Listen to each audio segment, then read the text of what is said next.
Mind maps are a common brainstorming tool that help us organize and expand on ideas.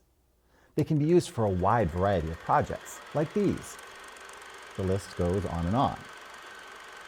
Can we speed this thing up? Watch as I use a mind map to plan a marketing campaign for a new feature release. Click the plus sign and search for mind map. You can choose what you want the map to look like by selecting a preset template, but if you don't know yet, you can easily reformat later on. Click the canvas to add the central node. We'll put our new feature in the middle and hit Tab to create a child node. Let's call this one Email Marketing. We'll build out this branch to list the email campaigns we want to include in our plan. We hit Tab again and write out the monthly newsletter. To create a sibling node, hit Enter.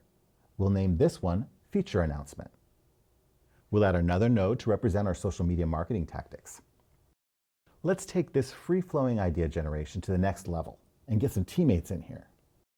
Because mind maps depict relationships among ideas, we can brainstorm and expand the map, connecting and organizing as we go.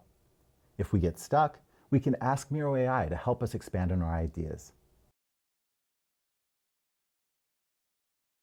Or even ask Miro AI to help us from the very beginning. Open the Create with AI widget, select the diagram output, specify the mind map, and write a prompt. Now we have a draft of a marketing plan that we can edit for our own launch.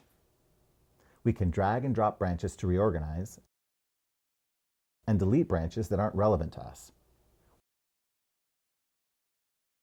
When we're ready to get feedback from our teammates, we can adjust the orientation, switching connector line types or changing node fill colors.